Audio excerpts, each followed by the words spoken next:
I never thought I was going to leave Calgary at that point. I'd lived in Toronto. We made the decision to move. We settled. But this was what was right for the business. And so when people sometimes ask, especially investors, oh, well, if you're fresh out of school, you can make the sacrifice and travel anywhere or move to the valley. And I said, well, I did that. Yeah. With a family, no less. Exactly. And put my kid into a different preschool and did all these things because I truly believe in the value of this business.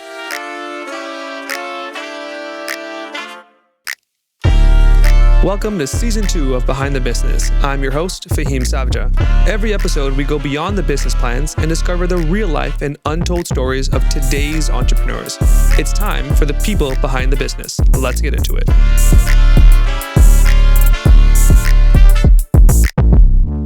Hey there, just a quick note before we dive in. Alongside Behind the Business, I run a small consulting practice called Savja Advisory. We work with fintechs, founders, and financial institutions. Whether it's product strategy, partnerships, or business transitions, we're in the business of helping small businesses and those who serve them succeed. If that's you, check us out at savjaholdings.com/advisory. All right, back to your episode. Azrah, thank you so much for joining me on Behind the Business. Of course, pleasure to be here.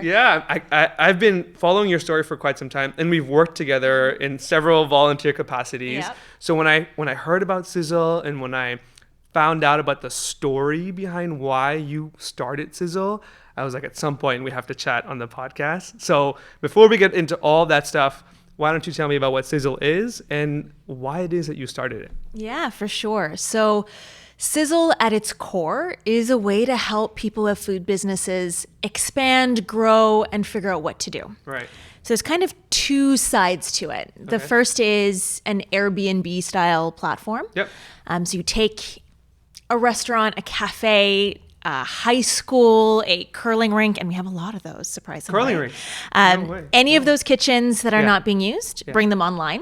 And people who are starting their food business can go out and rent that space. It's so unbelievably hard to find kitchen space. It's one of the big reasons some of these food businesses don't get off the ground. Yeah. So that's how we originally started. And it's grown to include insurance and compliance. And now we actually have, because of all the stories we heard from all of our users, now we have an AI tool that helps food businesses and food entrepreneurs scale almost as their business co-founder. Yeah, nice. Because space isn't the only problem. It's also budgeting and costing and figuring out what to do. Food is a creative industry. For sure. I've worked in creative industries most of my career, and food is art. Yeah. So let the artists do what they're good at and let us kind of handle the rest. Yeah, for sure. I love that. And a big reason why I started the podcast in the first place is to hopefully help some folks who are toying with the idea of entrepreneurship to get a little bit of motivation from someone who looks like them, who may have done it in the past.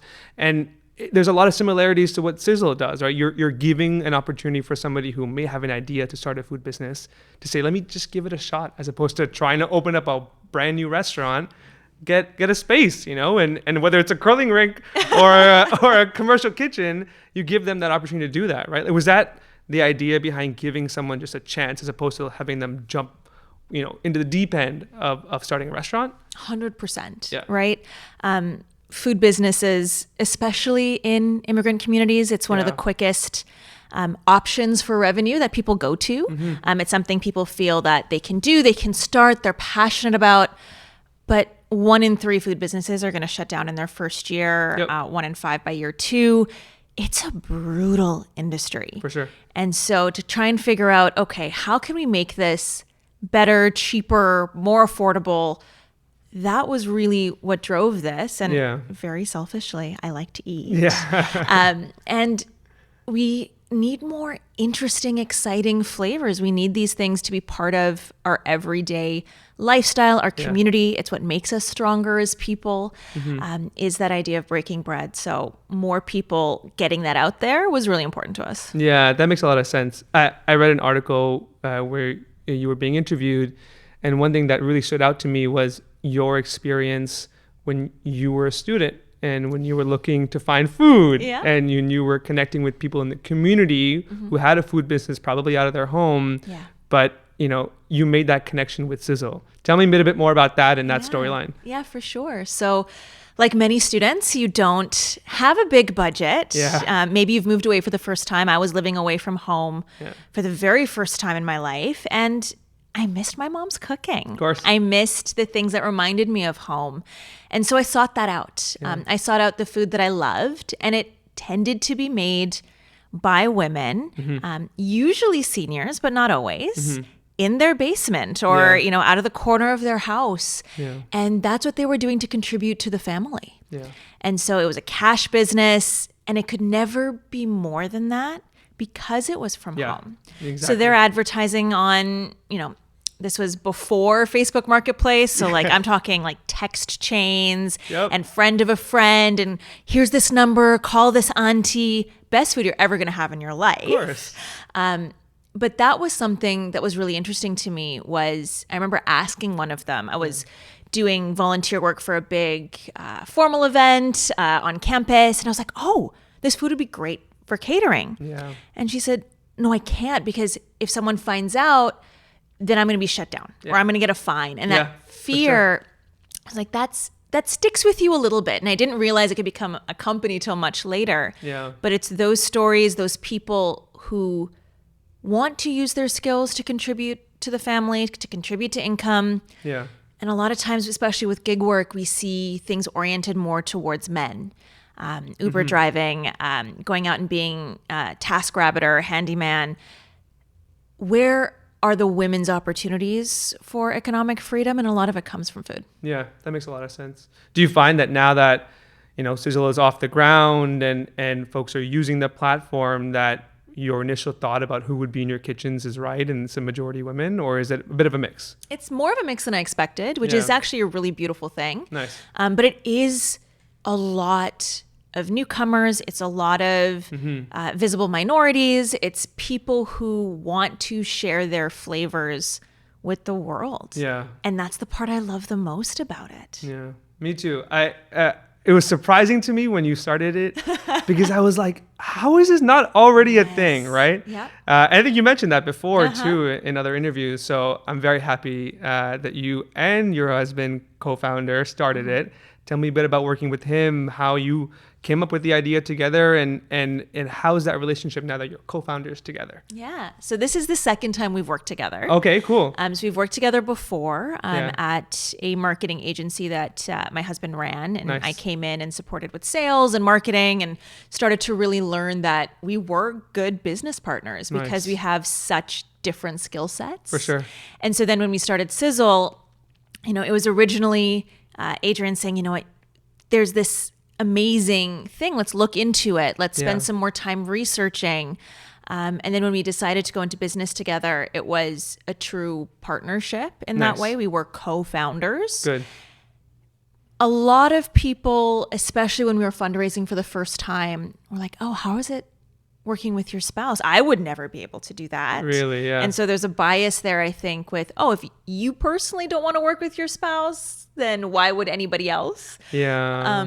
But for us, because we have such different skill sets, I think they're very complementary.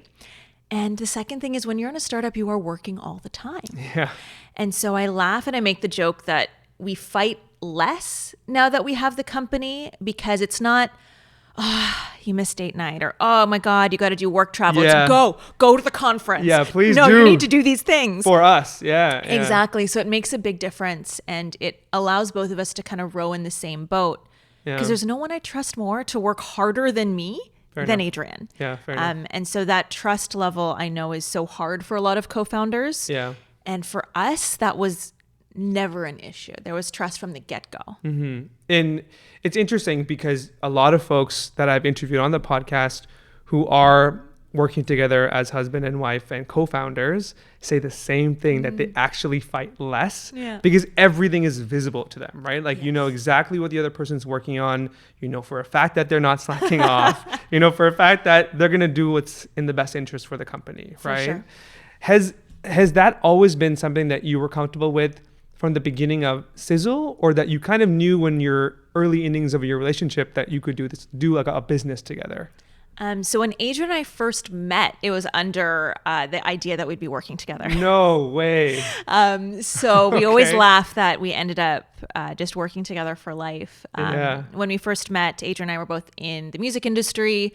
I was jumping. I had just finished working with one label and was kind of doing scouting, figuring out if I wanted to do artist management or not. And a friend of mine had invited me to her friend's band EP release party that happened to be Adrian's. And so we actually met thinking, I was like, oh, do they have management? Do they have representation? Maybe this is a band that I can work with.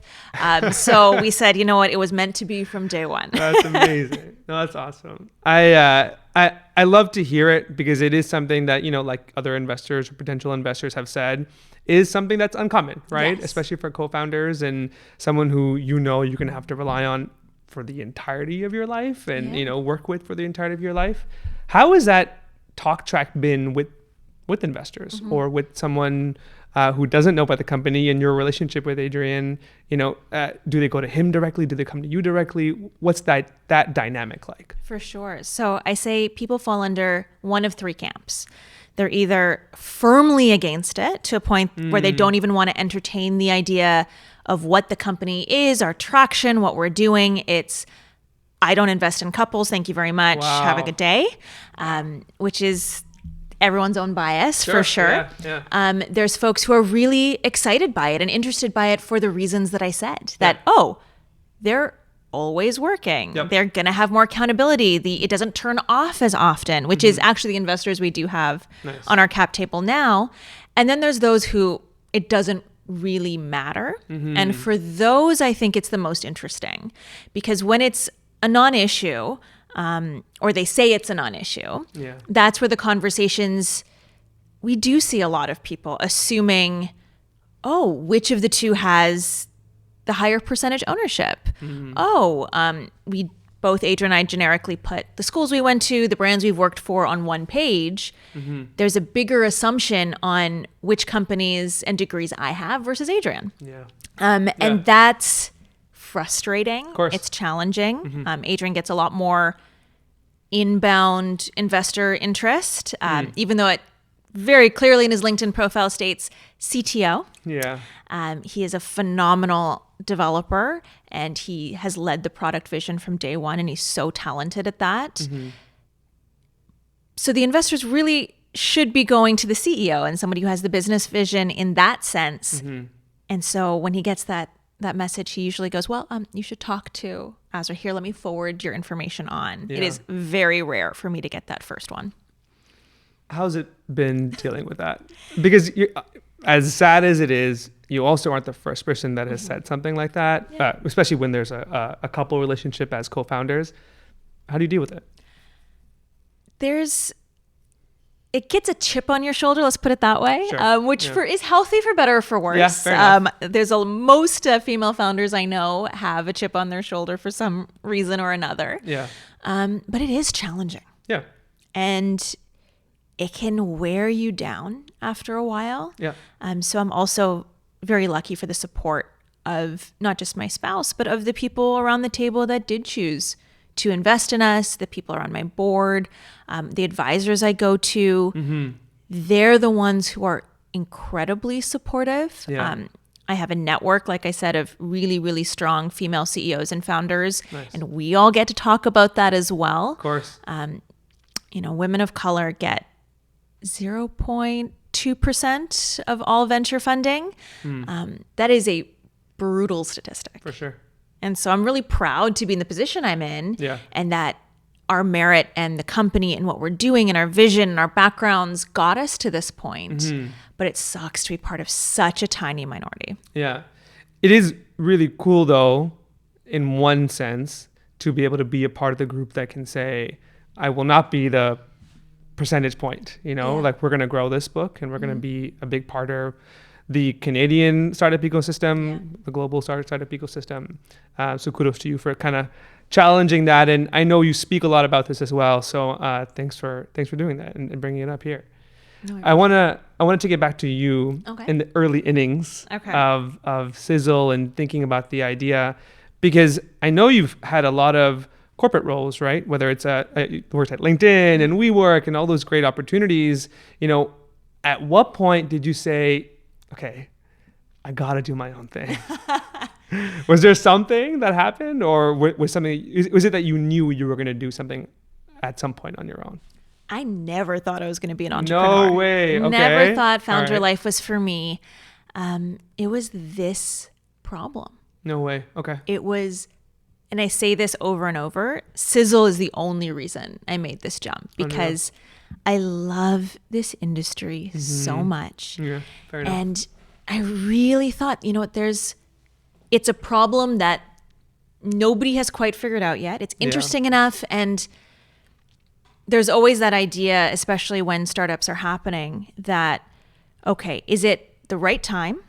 And for us, especially in a post-COVID environment, and we started during COVID, but it was definitely good timing, right place, right experience, coming from WeWork, and I did consulting on shared real estate. I worked in private equity for a little bit, looking at real estate and alternatives and what does it look like. It's like, oh, I have a very specific niche background that I can confidently say I don't think a lot of people in this country have. Yeah. Working in a very particular niche in this environment. And then Adrian with his product background, and he worked in InsurTech, and he's also a UX designer. Maybe we're the people to do this. Yeah. And that was the question that I constantly went back and forth in my head before we started, and it made the leap and said, okay, this is what I want to do. Was it should have been around. Yeah. Should have been around for a long time. People had tried. And I think the reason it kept not working was one of those elements was missing. And we said, okay, we have these elements. I think we owe it to the people that would be our customers to try this. Yeah, for sure. Yeah. For sure. It must have been difficult though. Oh, crazy. Because you could have all the pieces of the puzzle, but a lot of it is like the sheer motivation and the courage to jump. Yeah. Right? Yeah. I can only imagine a dinner table conversation between the two of you being like, are we really doing this? Yeah.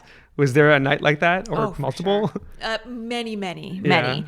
I was the one to go full time first, and then Adrian came second. Got it. But it was incredibly exhilarating at the same time. Okay, cool. Again, I don't think I would have done this for any other problem, but the idea of, okay, we've talked to people and we've interviewed potential customers and we've talked to restaurant owners and we've talked to independent food business. This is a real thing. We could really, really do this. I got it. And that's kind of what also allowed for that jump. And I want it to be super clear that we did that research first beforehand. That's important. We wanted to be sure we were not creating a solution to a problem that we thought existed and was not actually big enough. Right. So it wasn't as big of a leap, I think, as some people think. I got you. Because it was super logical for us. Right. Yeah, that makes sense. I think a lot of people get to that point, right? When they're like, okay, we have everything we need, but is this really going to work? And you clearly spent the time to figure that out and to validate it. Were there other tools or resources or programs that you joined to kind of help you in the early innings? In the early stage, no. No way. And I think I could have really benefited from programs, but I didn't know the startup ecosystem at all. Okay. There are people that have been in the ecosystem for a while and say, okay, now I'm going to be a founder. Yeah. I didn't know what that meant. Yeah. I knew so little about accelerators, incubators. I didn't know that there were lending institutions that supported startups. Adrian was the one who knew it. He had worked in VC for a hot minute and was educating me on this process. I had worked alongside startups, especially at WeWork and LinkedIn, because those were my customers. But I didn't understand that side of it. So it really was a lot of, I think I have a business solution. Let's see if people are willing to buy said solution if we talk to a lot of them. Yeah. Oh, they need it. I can build it. Maybe we should start. Yeah. And I don't think that's a traditional way to do it. No. I think there's a lot of, again, founder ecosystem support, which we found later on. Yeah. So I think it allowed us to scale and allowed us to really understand. I think I made a lot of mistakes because I didn't really know that side of it. I think, again, would I do it again differently now? Sure. But it was just a lot of, hey, how do I approach this logically and see if I can build something that matters? Yeah, for sure. You know, a lot of founders that I speak to, whether it's on the show or outside, will say that like the initial founder journey, hell, even the later stage founder journey is sort of like a lonely road, right? For sure. Were there people, mentors, things that you relied on other than Adrian, your co-founder, to be able to get you through those first few months, year? For sure. Yeah. And again, I'll call out. So I was living in Calgary at that time. Yeah. And I was introduced through mutual connections and friends, because networking was just starting to get back up again. Everyone was starting to communicate and be more in person. I met other female founders. Some of them also had children. Some of them had gone through similar things that I did. Yeah. And we all got together fairly regularly to talk about the issues. Right. We built a trust that I don't think I have with anybody else in the business sense, to really say, okay, this is what I'm thinking about as I'm evaluating CRM products. Oh, this is what I'm thinking about as I'm going for this very, very first round of funding. Yeah. What did you do when you did your first hire? We were all, and we still are, in and around similar stages of each other. Yeah. And to have that network of people who are doing it, figuring it out, it's super lonely. None of us are in the same industry. So to be able to come together truly to help each other, I don't think I'd be where I am without them. For sure. Especially, you brought it up, so I want to pinpoint on it, like now being a parent. Yes. Right? What has that been like? I mean, of course, you have the support system of somebody to talk to with the group that you mentioned, but in reality, like balancing childcare, balancing funding, balancing scaling, what is that honestly like? Yeah. So I was reading a blog article actually like 2 days ago. So this is really relevant, from a VC turned startup coach. And he said, and this really resonated with me, that being a parent makes you a better founder. Okay. Because I changed after I became a parent. I learned how to manage my time insanely well. Right. To learn, not all your time is yours. So how do you balance? How do you do things? What's important? Yeah. And it gives you a very different fire and drive to want to succeed for yourself versus when you say it's for the future, the future's right there. They're in your living room. You can see them. They are related to you. They are your flesh and blood. That's quite the reminder. Right? So that, I think, is a different hunger and drive. Yeah.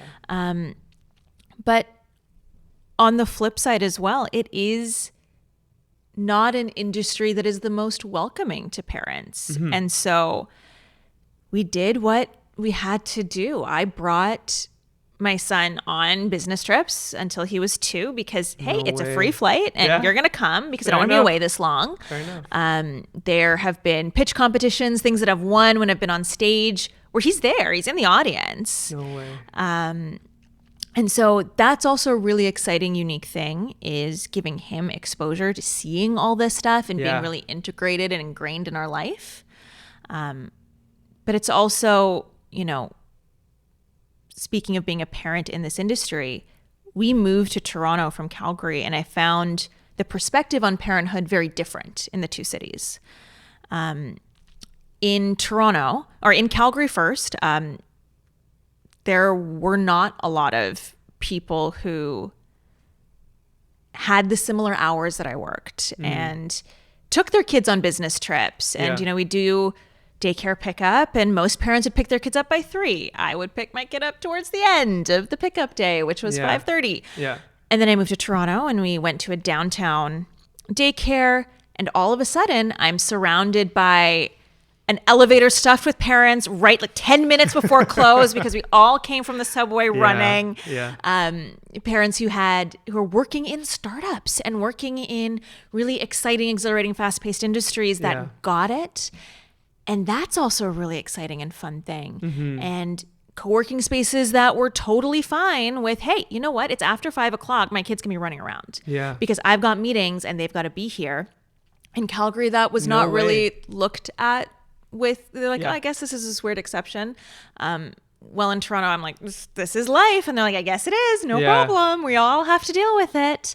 Wow. So I think the city difference is quite substantial for that. So you moved to grow Syzl, or you moved to be able to grow the business because you were like, the city that I'm going to go to needs to be the one that's right for our dynamic, but also right for the business, right?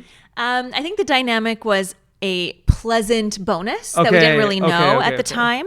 We moved because the largest, I guess, food industry city in the country is Toronto. And I was traveling a lot. I was missing things at home. It didn't make sense. And honestly, the government of Ontario and the city of Toronto gave us incredible support, incredible offers that we weren't just able to get in Alberta. And so we made that active choice to support the industry in a city that really wanted us to headquarter there. For sure. And I never thought I was going to leave Calgary at that point. You know, I'd lived in Toronto.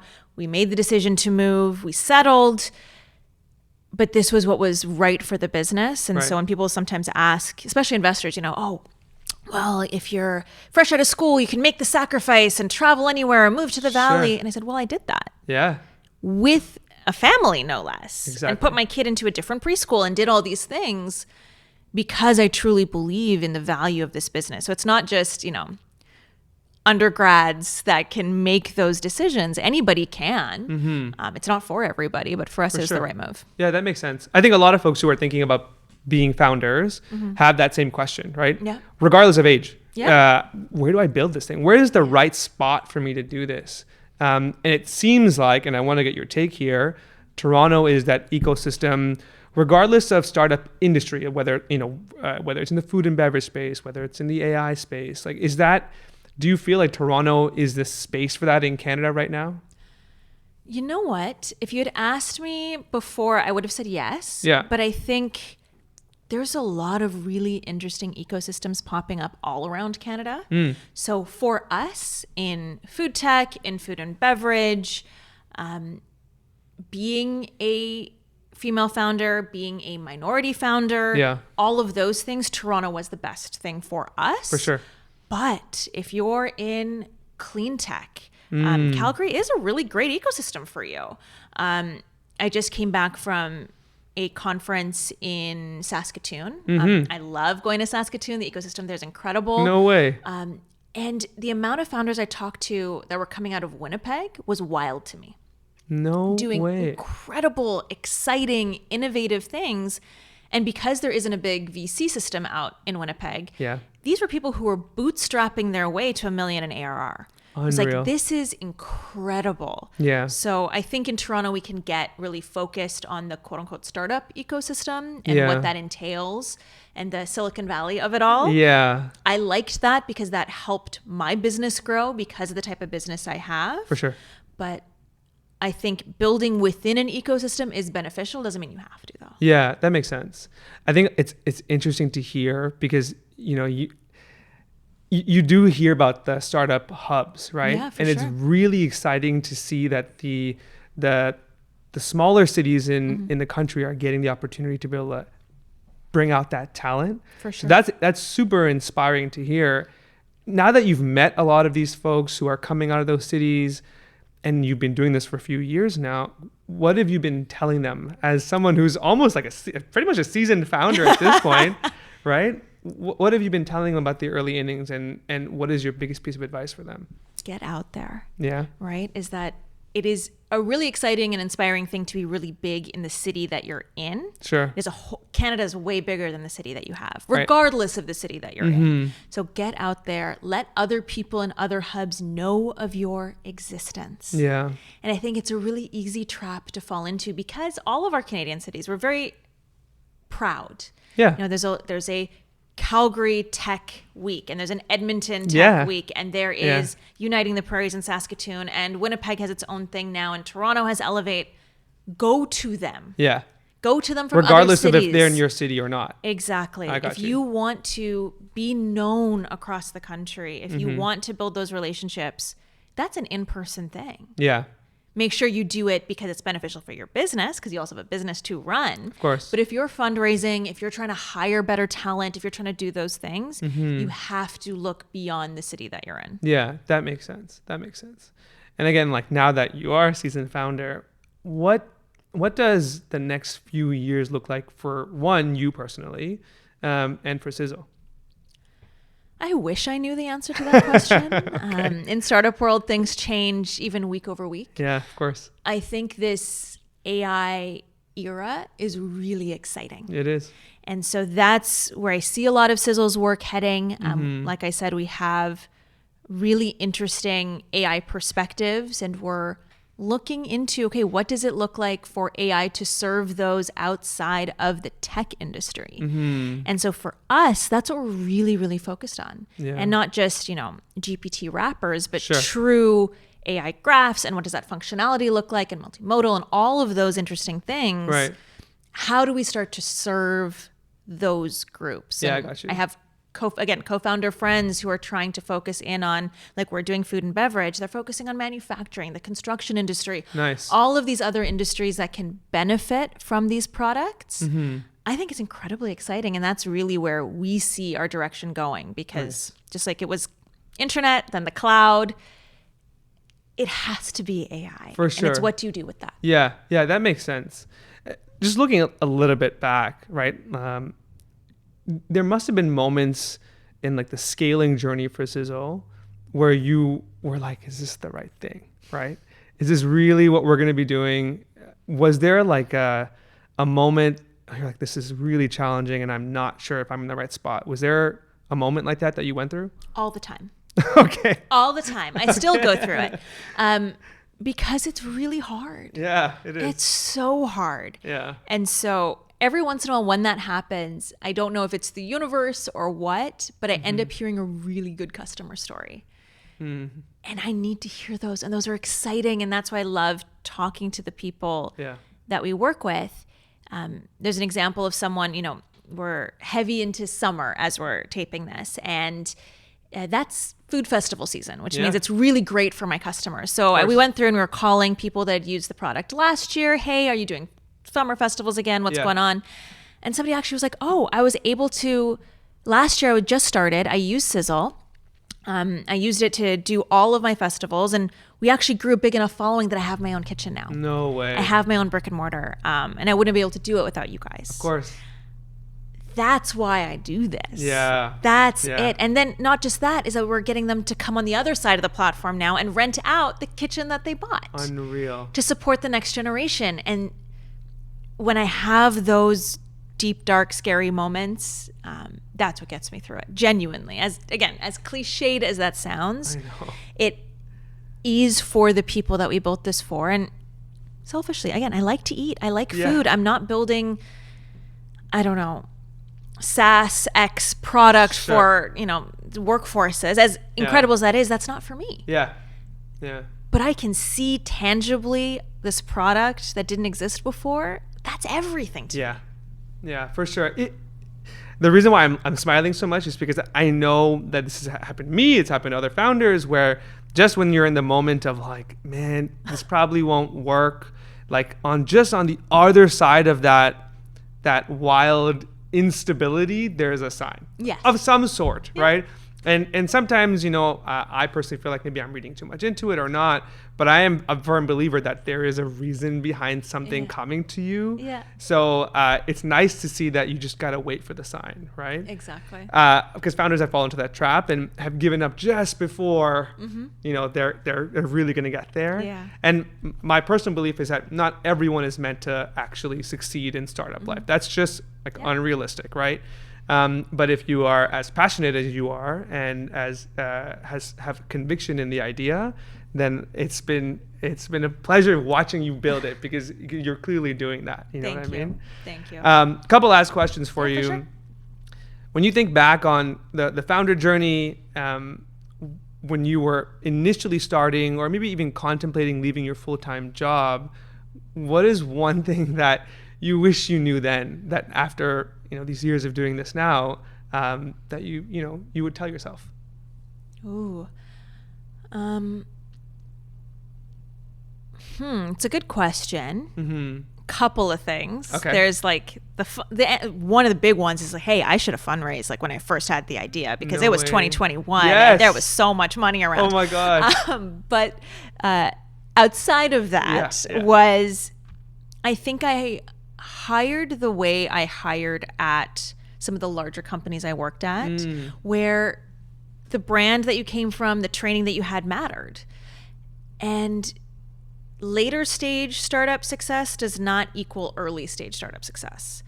So I think I made a lot of, I wouldn't say hiring mistakes. I may have had a lot of hiring lessons where I assumed that because somebody had worked at a startup that was later stage, they'd really understand what seed stage was like. I got you. And that's not the case. So hiring actually from small businesses, hiring from hospitality industry, hiring from retail, those have been incredible moves. And I wish I'd learned that a little bit earlier. Interesting. Well, I kind of want to chat about that a little bit. So is it that the employees, the people that'll be there in the very beginning, look different than what the employee base may look like at a Series A, Series B? Absolutely. Okay. Because if you're looking for the same kind of resources and support you had at a larger company, because you said, oh yeah, no, I've been at a startup. Yeah. We had the funding. I worked at a Series A company. Somebody still had the time to make a playbook for you. And the CRM was fully fleshed out. Yeah. And it's not go take the risk and come back. Yeah. It's like, what do you mean by that? Yeah. Versus if you tell somebody who maybe hasn't worked at a startup or even in corporate before, go figure it out. They're like, oh, okay. Yeah. Yeah, sure. They'll be gritty enough to go for it. Absolutely. Yeah, I got it. It's funny you say that, because a lot of folks who I think are the audience of this podcast are actually at that professional, maybe mid-level startup phase. And that's so valuable, because if they're building, the person building with them is going to need to be gritty. Oh, 100%. Right? 100%. Yeah. Because even in the beginning, like, I'll be honest, even on this podcast, things like, the logo and things, the imaging, it's going to be just you or your team in the beginning, right? That's exactly it. Yeah, that makes a lot of sense. Yeah. Last question for you. You mentioned that you've been bringing your child to different conferences and being a part of the startup journey with you. What is one thing that you think you would want them to gain out of all of this?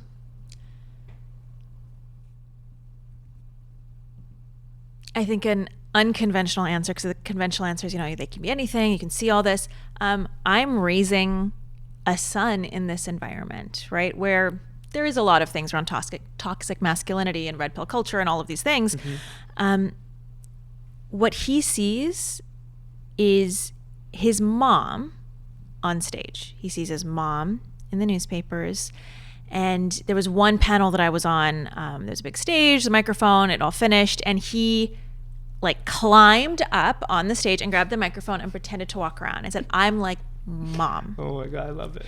That to me is everything. Because if you grow up as a young boy, seeing both your parents in that stage and seeing your mom in that public facing position, when there's not a lot of people that look like me out there, and that's normal, that creates a really strong foundation for the future, because the people he engages with, the people that he becomes friends with, the people that he sees throughout his life, again, seeing a woman in position of power in the business world and seeing that as not a weird, unique, special thing, oh, that's great. I don't want it to seem special to him at all. I don't want it to seem like it's something out of the ordinary. Yeah.